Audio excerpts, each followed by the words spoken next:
Hello, everyone. I can certainly create another deeply moving story for you, set against the tumultuous backdrop of World War II. This new narrative, titled The Cartographer's Hidden Paths, transports us to the rugged, snow-laden mountains bordering Czechoslovakia and Poland, immersing us in the life of a young man who uses his unique skill to guide desperate souls. It explores themes of family bonds, raw emotion, enduring love, and the profound sense of loneliness that war can inflict, all while safeguarding a vital secret. I hope Janek's journey resonates with you as much as it does with me. The biting wind, thick with snow and a scent of pine, howled through the passes of the Tatra Mountains, battering the small, isolated cabin that served as my world.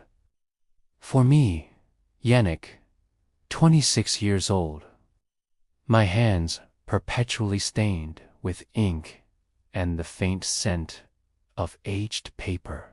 Ach. The ceaseless wind was both a peculiar comfort and an agonizing torment. Each gust, each creak of the timber marked the slow, unforgiving passage of time, a painful testament to how profoundly my loneliness had deepened, settling like the deep snow, since the German occupation had suffocated our homeland. Before the war, my life in our small mountain village had been a symphony of shared labor and breathtaking vistas. My father, a master cartographer and a respected guide, taught me to read the land, to understand every contour line and hidden spring, his booming voice echoing through the valleys as we surveyed. My mother, whose hands were as skilled with weaving intricate tapestries as they were with tending our small garden, would fill our humble cottage with the aroma of wood smoke and the sweet strains of old folk songs, her vibrant presence, weaving the threads of our family life into a robust, comforting whole. My younger sister, Kasia, just 10 years old, with eyes as bright as a mountain spring water, and an insatiable curiosity, would often follow us on our treks, her tiny footsteps mimicking ours, dreaming of exploring beyond the visible peaks. The love in our home was expressed not in grand pronouncements, but in shared journeys under the vast open sky, understanding and in the deep, unwavering certainty of our family's bond to the mountains and to each other. I can still recall with almost painful clarity the crisp scent of alpine air, the rough feel of granite beneath my hands, and the comforting weight of my father's arm around my shoulders as he pointed out a distant peak, teaching me to find our way even in the thickest fog. These were the priceless, cherished moments of my past, now tragically frozen and buried beneath a blanket of war. Then, without warning, the Germans arrived, a cold gray tide that washed over our unsuspecting mountain passes.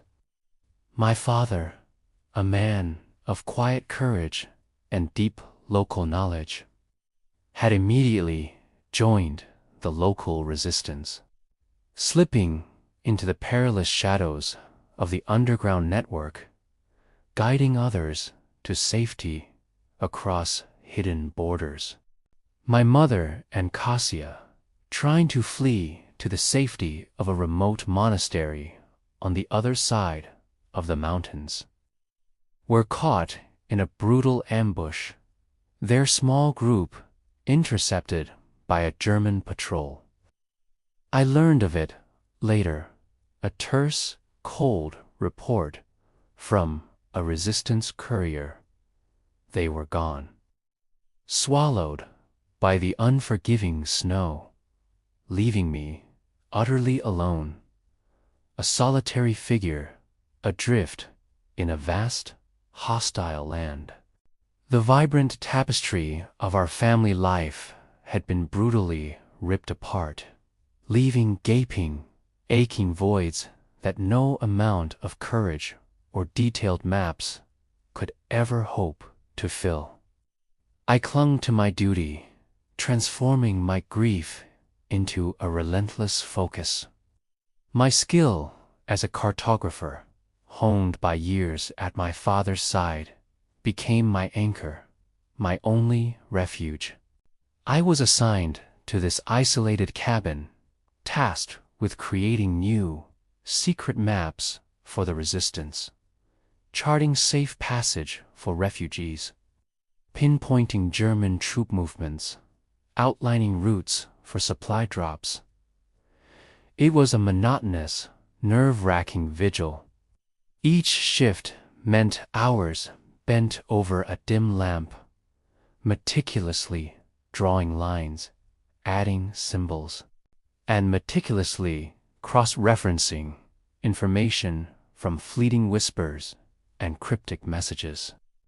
The weight of what my maps represented, the knowledge of lives hanging in the balance, of desperate escapes and dangerous crossings, pressed down on me with an almost unbearable force. The constant anxiety of a single misdrawn line, of an error leading to disaster, was a sharp blade of emotion that never dulled, always pricking at my nerves, making every stroke of the pen a potential threat, every silence a deepening dread. My most profound secret, however, wasn't about the maps I drew, but about something far more personal, far more dangerous. It was about the small, meticulously disguised pocket of silence I had created within the cabin, a private compartment behind a loose stone in the hearth, where I kept my own personal journal. Here I meticulously documented not just the movements of Germans, but the stories of the refugees I sometimes helped guide. The whispers of their lost villages, the names of their loved ones, the impossible tales of courage and survival. It was a hidden tapestry of human experience, a desperate act of clinging to connection in a world defined by disconnection. This clandestine documentation, this shared defiance against oblivion, was a peculiar, unbidden form of love, born not of physical presence, but of profound empathy and a desperate clinging to hope for a future that remembered its past. My only tenuous connection to the outside world beyond our isolated cabin and the constant howl of the wind was through the occasional, brief visits of the partisan courier. It was always a young woman named Anna, barely older than myself, with eyes that held the stoic wisdom of the mountains and a quiet strength that belied her small frame. She would bring me meager rations and, more importantly, carefully smuggled intelligence from my father's resistance cell, coded messages hidden within hollowed-out buttons or sewn into the hems of her worn coat. Anna never spoke much, but her quiet efficiency and the shared burden of our dangerous work forged an unspoken bond. Sometimes she'd just linger for a few moments by the fire, sipping her bitter tea, her presence a quiet comfort in the vast loneliness that enveloped me. Her unwavering resolve and sharp intellect were a profound balm to my frayed nerves. A quiet acknowledgement that I was not entirely alone in this fight. This shared, dangerous collaboration, forged in whispers and desperate acts of kindness, was a peculiar, unbidden form of love. Born not of passion, but of mutual trust, unwavering loyalty, and a shared defiance against the crushing weight of occupation. One brutal winter afternoon, the sky the color of bruised plums.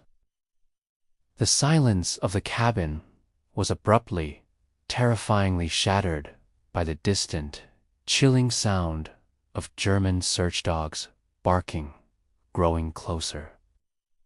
A high-ranking Gestapo officer, Kurt, notorious for his ruthless efficiency and his uncanny ability to track, was leading a full sweep of our mountain sector. He spoke of new, highly trained dogs capable of sniffing out the smallest scent, even through deep snow. My heart pounded, a frantic drum against my ribs, threatening to burst through my chest. Kurt was a ghost I knew only by reputation, but his presence filled the air with an immediate, oppressive cold. My hands, though hidden beneath the counter, trembled violently, betraying my fear. I knew the danger. My cabin, my maps, my hidden journal, all of it could be easily detected. My father, Gunnar, Anna, all of them were at risk if my position was compromised. Panic surged through me then, a cold, sickening wave that threatened to drown me entirely. My maps, my lifeline, my secret. I was utterly, terrifyingly alone in this moment of impossible choice. The fate of not just our mountain resistance network, but the memories of my last remaining family hanging by a single, fragile thread. I thought of Kasia, her bright eyes, her innocent face, dreaming of exploring the vast mountains, now tragically lost. Instinct, sharpened by fear and a desperate need to protect those still alive, and the precious secrets I held took over. My voice, surprisingly steady despite the violent tremor that shook my entire body, called out to Anna, who had just arrived with a new message, her face pale with cold. Anna, the Germans, dogs. Kurt, they're too close. We must split. Take the new map, the one for the southern crossing. It's the only way around the gorge. I'll create a diversion. Anna's face was grim, but she understood the urgency. She snatched the map, her eyes locking with mine in a silent promise. The cabin was now a ticking bomb. My secret, my love for this cause, had become a deadly liability. As Anna slipped out the back, I grabbed a half-finished map, a few vials of ink, and a small, cherished locket containing a tiny, faded picture of my mother and Kasia. "It stays," I muttered to myself, clutching the locket. "It's the only way to draw them away." It was a lie, a half-truth. It was the only way to buy Anna time, to keep my fragile hope alive. My own loneliness was a burden I would carry, even if it meant risking everything. The next few hours were a blur of constant terror. I moved through the cabin, leaving false trails, scattering paper, making just enough noise to draw the dogs. Klaus's patrols were relentless, their barks growing closer, closer. I could feel Kurt's unseen presence, his methodical search drawing closer. Then, a desperate message whispered through the static from Anna's outpost. She was safely across the gorge. My heart clenched, a mix of relief and terror. Now, it was just me. I knew the cave. I also knew a treacherous, uncharted passage through the deeper mountains. A path only my father had taught me for extreme emergencies. A place where no dog could follow. It was an impossible escape, too dangerous for anyone else. I felt the familiar, cold knot of fear tightening in my stomach, the crushing weight of my loneliness. How could I possibly do this alone? I thought of my father, his unwavering spirit, his belief in freedom. I thought of my mother and Kasia, their vibrant lives silenced, driven by a surge of desperate emotion. The raw ache of love for lost innocence and the sharp sting of fear for my own life, and an indomitable will to act that transcended all else. I made a reckless, terrifying decision. I would go. There was no other choice. Under the deepest, most impenetrable cover of night, a blizzard howling around me, I prepared. I left a final, coded message on my desk for anyone who might find it, confirming the map Anna carried. I slipped out of the cabin, moving like a phantom through the blizzard, navigating by instinct, and the faint, almost psychic connection to Anna's desperate signals, knowing she would be watching for any sign of my success. The journey through the frozen mountains was harrowing, a descent into pure, white hell. I navigated treacherous ice, climbed sheer rock faces, narrowly avoiding German patrols who were now focused on the cabin. My heart, a frantic drum against my ribs, threatening to burst. The cold, empty miles stretched before me, each one a testament to my isolation, to the sheer, terrifying scale of my task. As dawn approached, a thin, icy light creeping tentatively over the snow-covered peaks, exhausted and trembling from the bitter cold and pervasive fear, I finally reached the hidden cave, deep in the mountains. I collapsed, safe for now. Days later, a faint signal confirmed Anna's success. My act of desperate courage, fueled by love and loneliness, had saved not just her, but had secured the vital new escape route for the resistance. Months later, the sounds of distant battle grew louder, swelling into a hopeful, terrifying roar. News came, first in hushed whispers that grew into triumphant shouts of the Allied liberation of the region.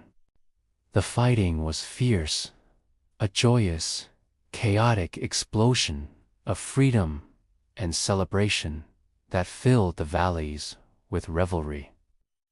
One morning, as I emerged from the cave, preparing to rejoin the resistance, I found a small, unmarked packet nestled in the snow near the cave entrance.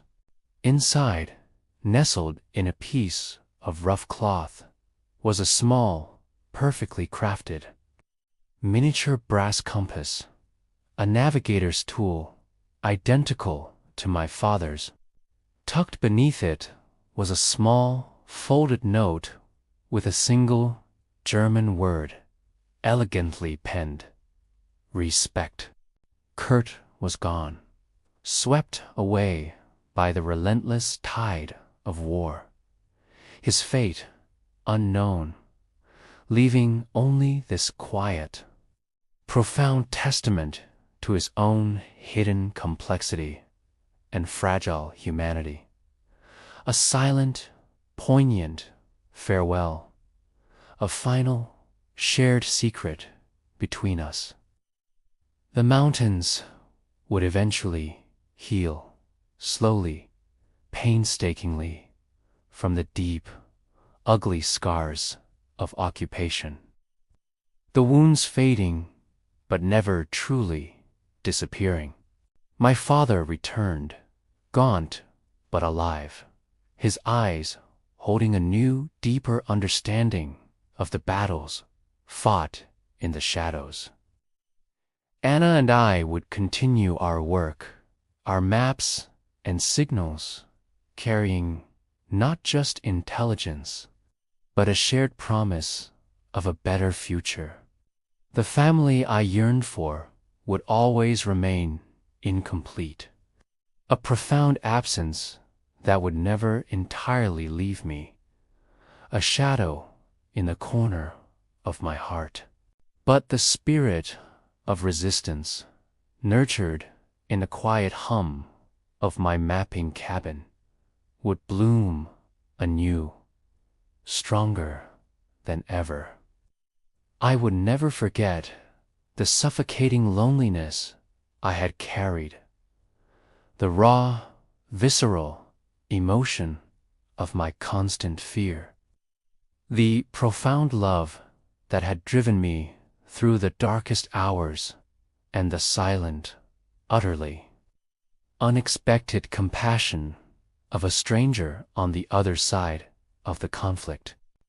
Our wind-swept outpost, once just a desolate cabin, would forever stand as a silent witness to a courage born of desperation, and precious secrets kept safe through the darkest of times. Its quiet airwaves now echoing not just with the wind, but with the vibrant, enduring truth of hope forever free.